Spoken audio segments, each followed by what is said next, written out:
Good afternoon, financial professionals. My name is Jennifer Nadeau, Case Design Specialist here at E4 Insurance Services, welcoming you to the Brew, building relationships every week.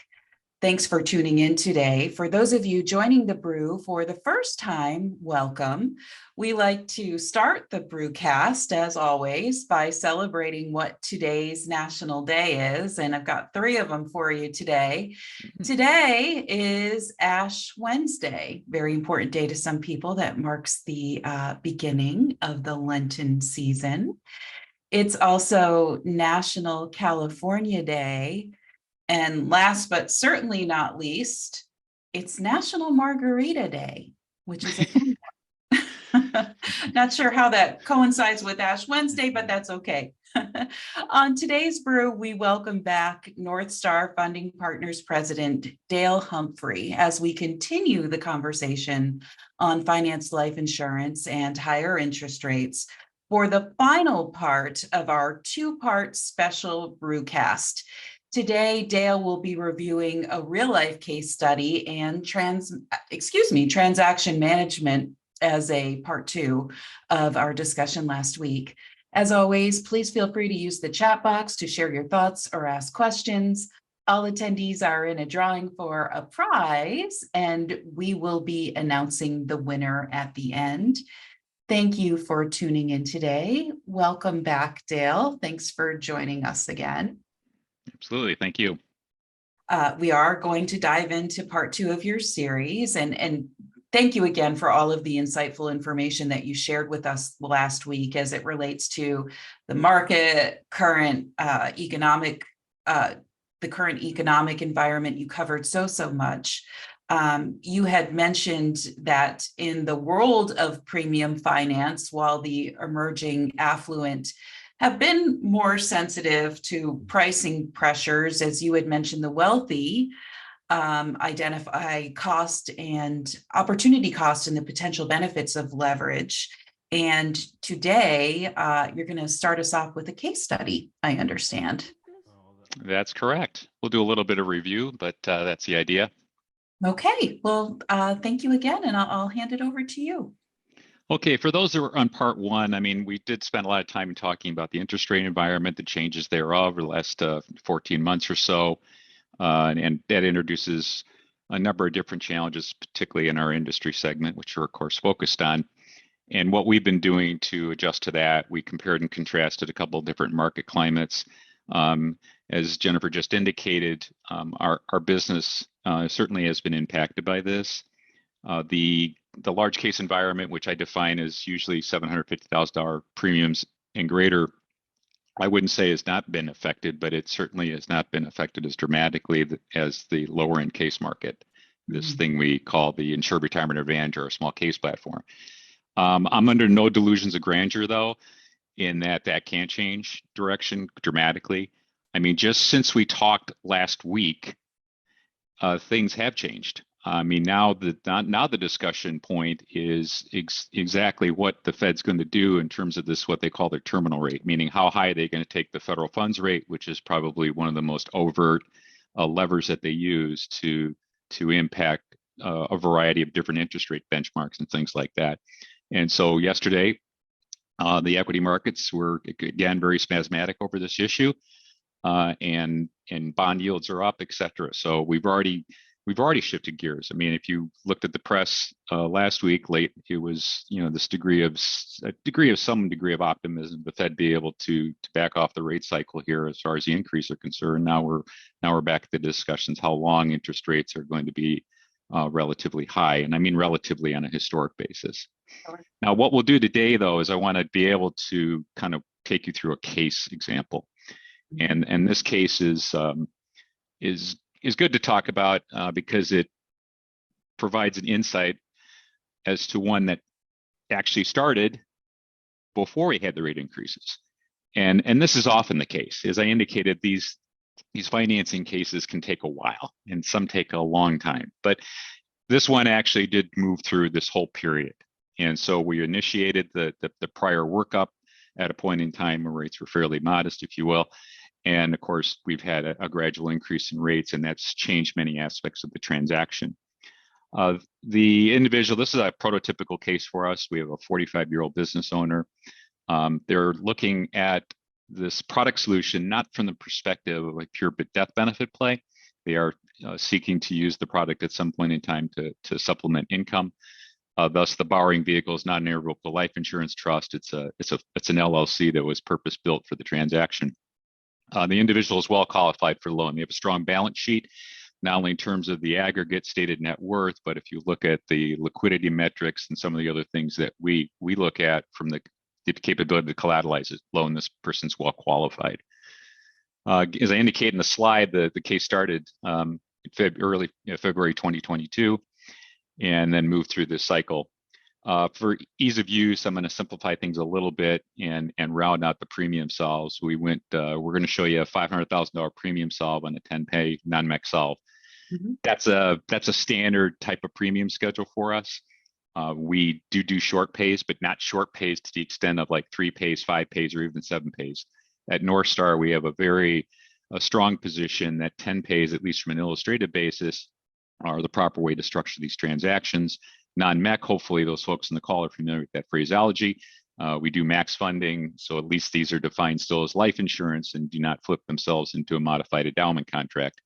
MECs are financed occasionally, but it takes some special situations, and the carrier is going to have to be supportive of that decision. So most of our funding here, 10-pay to 12-pay schedules, non-MEC type design. As I indicated, initial interest rate was 3%, and now we're at 6.25. So that's a big change. Yeah, huge. And that change is going to have a number of different impacts, at least from a modeling perspective, and the way the loan is going to be managed over time. As I indicate, the loan balance, and again, I'm going to bring up a slide that's going to go in a little bit more detail on this, but the projected loan balance, and I've got to emphasize the word projected. When we're working with these data sets, we do not have the capability to look in the future. We are doing hypotheticals, we are projecting, we are forecasting certain things. So we put the variables together to the best of our abilities.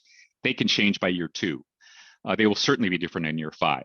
We just have to frame these things in a certain way to try to set expectations, at least with some reasonable range. Now, with these income type solves, we will generally model the loan exit, as we call it, or the exit strategy. That's synonymous with the loan being paid off. Most of these loans are going to be paid off at some point in time. It depends on how they're going to be paid off and possibly when. The terms of the loan will allow you to extend it for a long period of time. I've been involved with some cases that's gone on for 20 years. I would say for most of the income type scenarios, depending on, again, the age of the individual, we're looking at roughly a time period between year 14 and year probably 16 or so as a possible exit strategy. And then from there, some period of deferral to maybe initiate the income solve. Now, as you can see, the loan balance has increased by roughly $300,000. That has a downstream impact on some of the variables we're going to talk about. The income solve that we initially did, and again, when we do income solves here, and this is again a fairly standard practice, is we are with the IUL chassis using participating policy loans. Now, that could be debated in several ways. It can be, you can throw negatives at that, a scenario and things like that. But again, we're trying to deal with the variables we have at this point in time. Those things will change over a period of time, and we need to shape and adjust for that period of time. Also, the method of the exit strategy will change. Again, we show participating policy loans. I will tell you my experience, most people do not hit these loan regimes with that degree of magnitude of loan. They will bring outside funds, they've accumulated other wealth sources. They could have side funds, very purposeful ways of exiting these loans. So that's a wide open landscape. And what we talk about today, and again, I can't emphasize this enough, will change in the future. Now, the reason why, sorry. I don't want to get off on a tangent, but the reason why you're using the PAR loans or participating loans for this is because it's the most efficient way within these types of designs?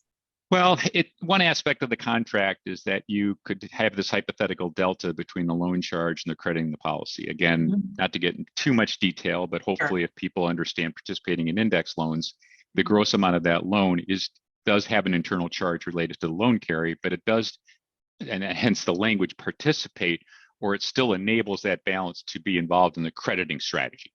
Yep. Okay.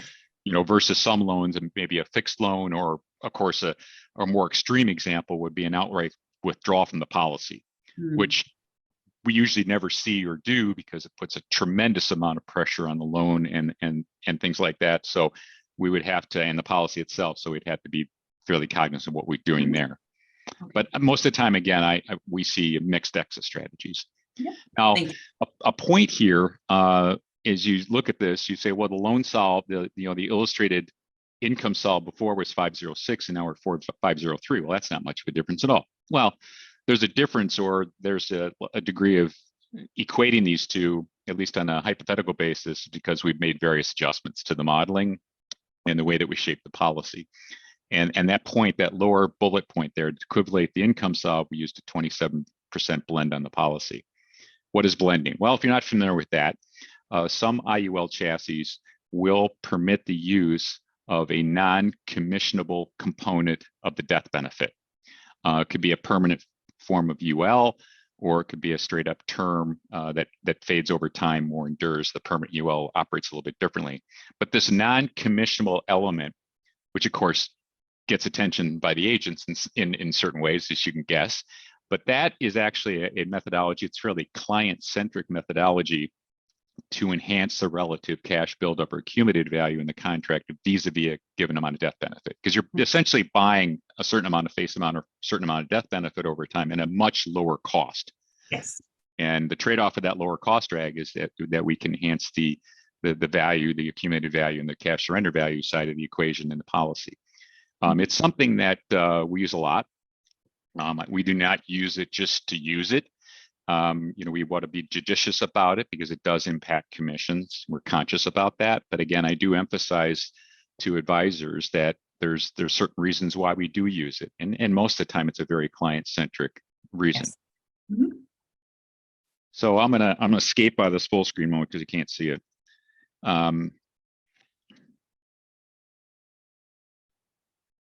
So let's get the right slide here. Okay, so this is our modeling. I mean, we've kind of gone over this before.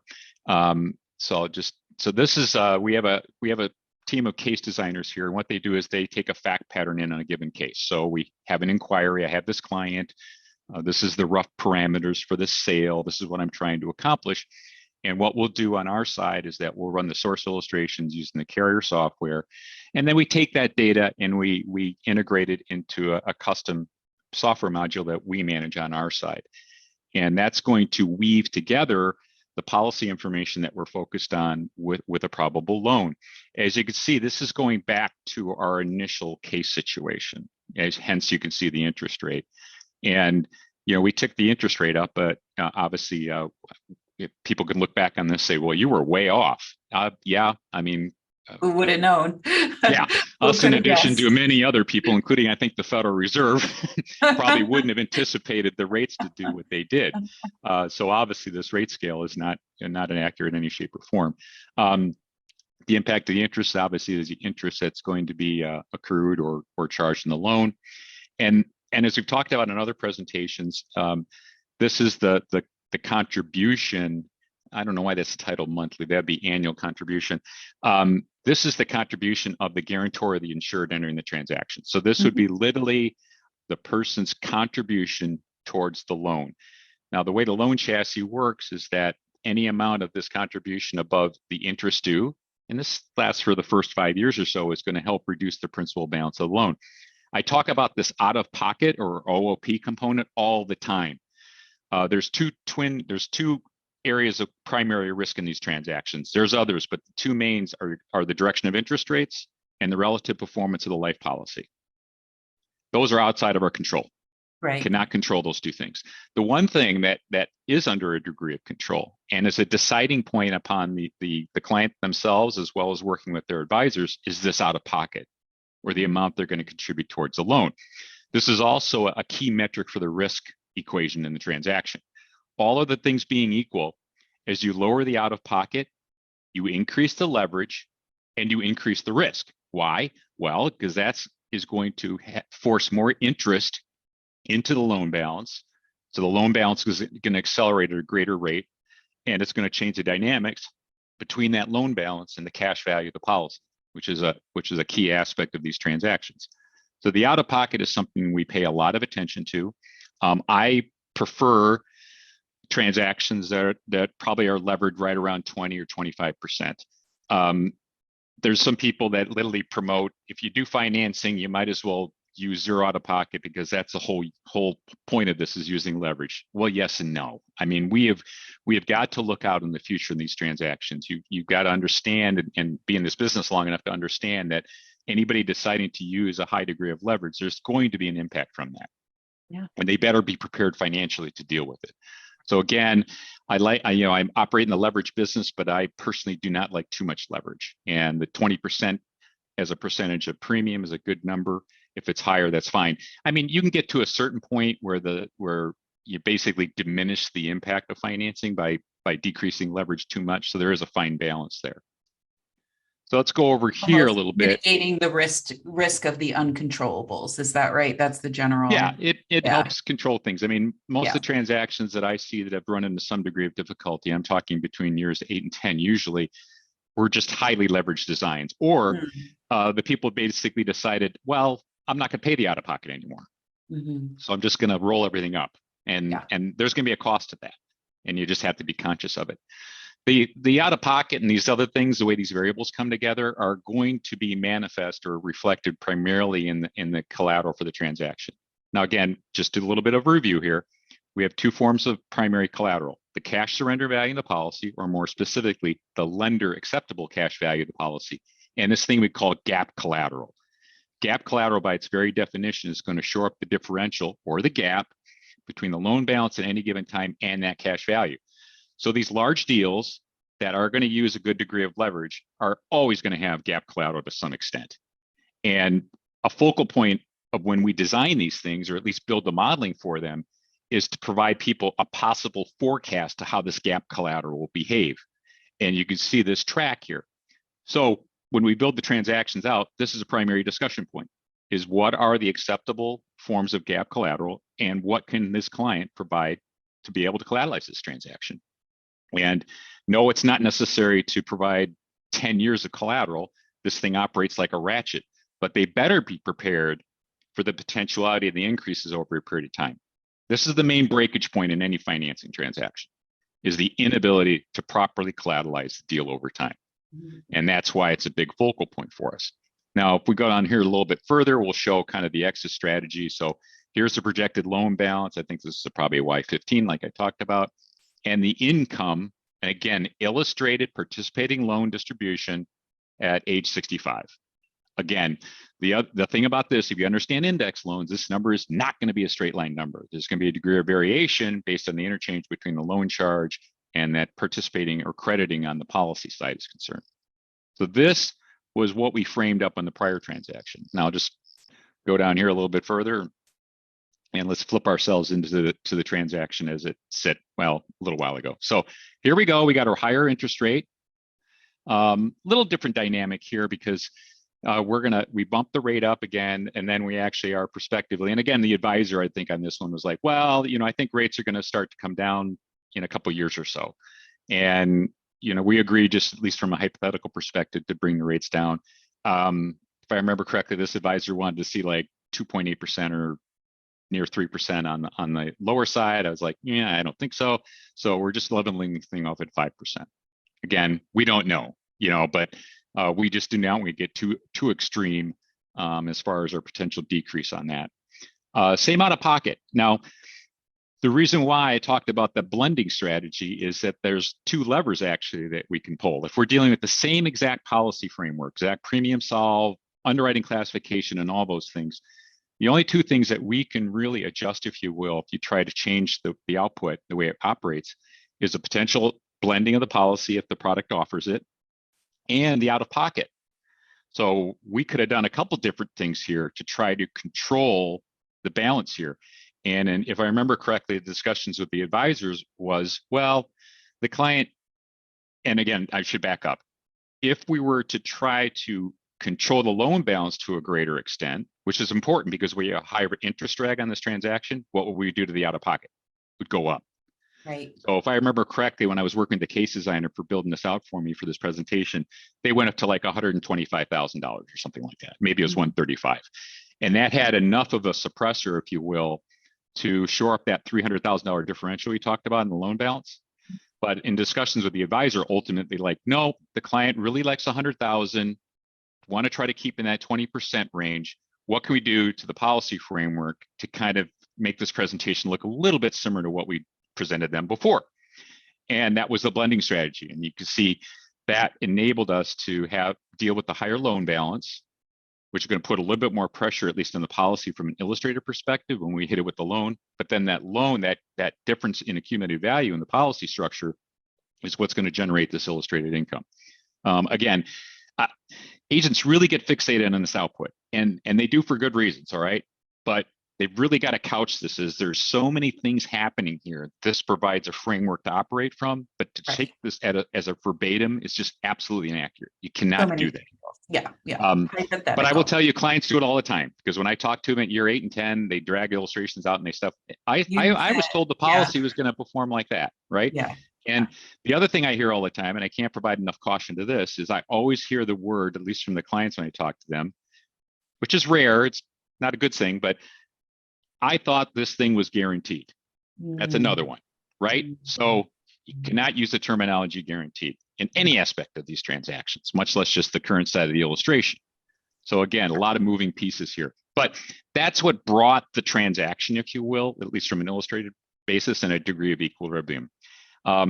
Again, I got some notes that I got before I started on the call today, and I think that we went through something like 18 different iterations of this, which is not uncommon. We do a lot of different designs. The record's up 112 for a closed case. I do not want to repeat that again.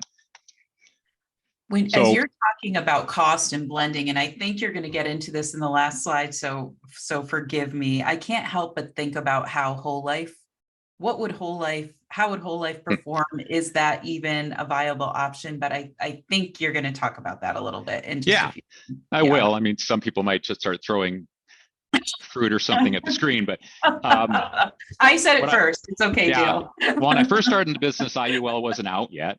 So we financed whole life. And again, back to this collateral component, we generally finance policies that have, or at least prospectively have, cash surrender value buildup. I mean, back in the day, there was a couple schemes out there that didn't use cash intensive products. I remember financing some current assumption or GUL contracts that had no cash value, but it was like project level financing. Real estate developer needed, the creditors wanted protection on it. They wanted permanent forms of life insurance. They wanted to finance it, but there was different strategies involved. So again, the vast majority of products that are financed today are definitely more cash value intensive. Whole life, for most of my history in this business, has probably been 20% of the book that I've worked on, with 80% being IUL. But it does have a place, so we can talk a little bit about that. Whole life is, some people think it's back. It's got its back in the sunlight again. It's going to have its day here, and that could be absolutely correct. I mean, the higher rates are going to help portfolio levels. It's going to help dividend and crediting, depending on the lag and some other things involved with. But there's no question that whole life has become a discussion point.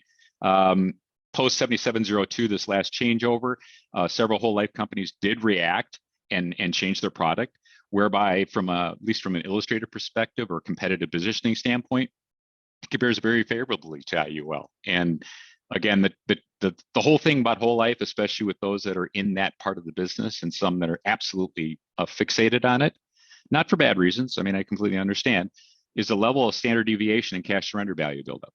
Yeah, it might be a little bit more expensive chassis and things like that, but I have a greater degree of confidence at looking at a source illustration. And 12 years from now, I think I'm going to be reasonably within a range that I showed some people that time ago when I initiated the sale. IUL, kind of a crapshoot, right? I mean, it's going to be all over the board. And IUL is criticized for that, but IUL has been around long enough. We can pretty much expect that most product sets that are properly engineered are going to be right around, sub 7% or so. And that's what it was originally intended for either. So, but whole life does have a place. Yeah. So back to the general theme is that financing in this environment is still viable. You'd just have to change things. Now, I made a point early on. There's a breaking point here, though. I mean, we start showing interest rates going on at like 7% or something like that, 7.5%, 8%. Yeah, that would be like, for me, a nightmare. I'm not saying it's improbable, it's not going to happen, but there is a breaking point to this. I mean, this is just not like sky's the limit on rates and nobody's going to care. I've got to be realistic and transparent about that. I'm absolutely concerned about the path of rates and how we respond to that. As I indicated just through our example, a lot of these cases go on for a period of time, and we've had to manage some over that period of time. And I will also not straw the fact that we've had a number of transactions basically just say, nope, the rate environment scares me off. I'm not going to do it. Well, I'll just go to the out-of-pocket solve. I've always said this: as long as you get the sale, for the agents out there, as long as you get the sale done, you got a nice solution put forth. If it's finance, fine, great. We're here to help you. But again, we're not here to force the equation. And we've had plenty of people back off the financing idea and just go with straight out-of-pocket solves. They're not going to do 10 pay non-MEC solves. They're going to do more of a graduated premium and a few other things. As far as that positioning is concerned, and this other point that I have here, people like transparency. They like to have options. So even though you might not have the financing go through, people certainly like the idea that you knew about it, you were astute enough to understand it, and at least go over the general makeup of it. People like options. They do not like to think that you've only got one trick pony type deal going on, and this is the only solution available for them. The other thing too that is kind of an endemic in my industry is this idea between the arbitrage, the cash value, and the loan balance. Sure, it is part of the equation, but it's not the only part of the equation.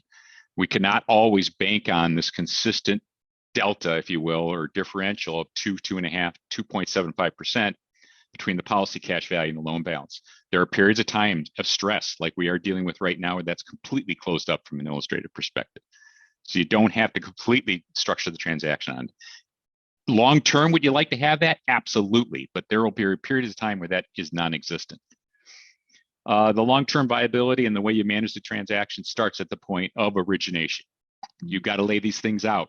These are not things that should start coming up at year 3, 4, or 5. People have to be prepped for the potentiality of periods like we have today and other things like that. Sure, there's exogenous shocks to the system and things like that that you can't plan for, but people have to have their expectations set correctly.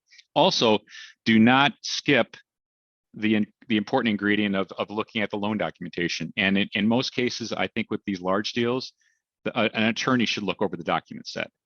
Most agents that I deal with are not qualified to look at structured finance documentation. We can help guide you through it, but you're not qualified to talk about certain aspects of it in detail. Bring in other advisors in. If you got a big deal like this, why should you shortchange it as far as the number of people involved in advising the client directly? As I emphasize time and time again, the management of collateral is absolutely critical. And again, when we talk about collateral, we have the policy CSV, which is going to vary over time, and we have this thing called gap collateral. Most deals that do not happen or properly managed over time is just due to that very thing, is the management of gap collateral, getting it set up, understanding the potentiality. And the thing you don't want to have is a person that basically runs out of gap collateral. Sure, there are circumstances that are unavoidable or they were unforeseen, but you have to do the best job you can at setting up the transaction early on.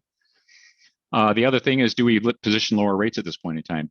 Yes, but I think right now that we're going to be in a higher interest rate environment for all this year, and maybe 2024 there'll be some relief, but that's back to all those dynamics we talked about earlier. Don't know. Yeah.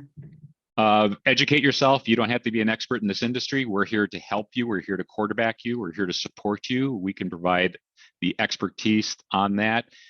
We can join you on calls and things like that. The one thing we don't do is eyeball retail people and tell them what to do.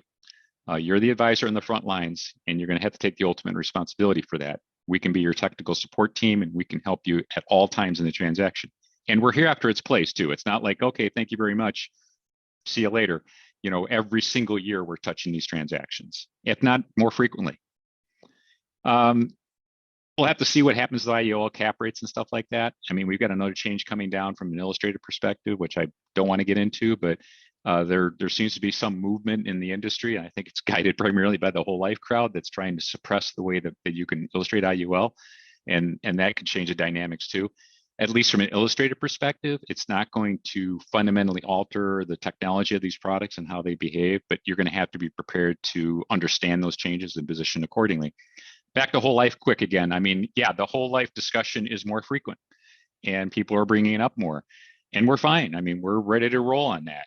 Whole life in some ways is easier to deal with, at least from an illustrative perspective. The designs are, I wouldn't say simplistic, but they are definitely less variables to handle than the IUL type of ledgers and things like that. So we're here to support that if that's the products that you want to go with.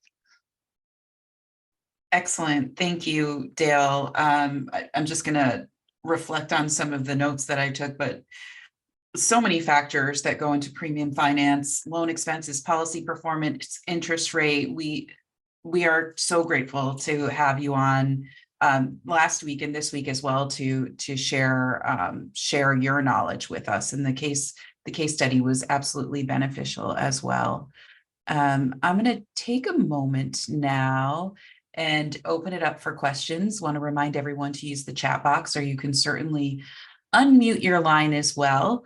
While we're waiting to see if there's any final questions, I'd like to remind you that today's brew, including Dale's session last week and our full library, are recorded and shared on the Brew blog on our website, and that's www.e4.insurance. And we're going to do our giveaway again, Dale, and I'm going to ask you to pick another number. Today, if you could pick a number between 1 and 20. 16. Lucky number 16.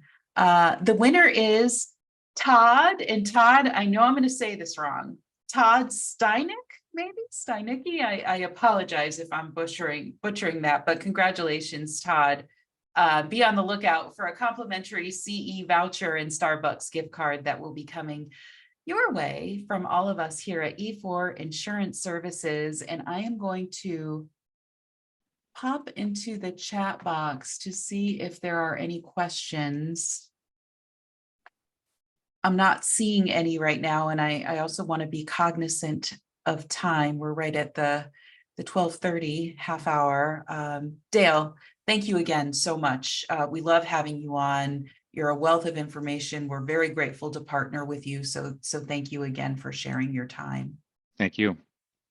Join us next week as we welcome Symetra's Director of Advanced Markets, Doug Bowden. Doug will be sharing with attendees how to tap into the growing market by sharing the ins and outs of Symetra's multi-life business program. So we look forward to having Doug on next week. Thank you again, Dale. Thank you all for joining. Congratulations, Todd. Everyone have a great week, and we will see you next week on The Brew. Take care, everyone. Thank you.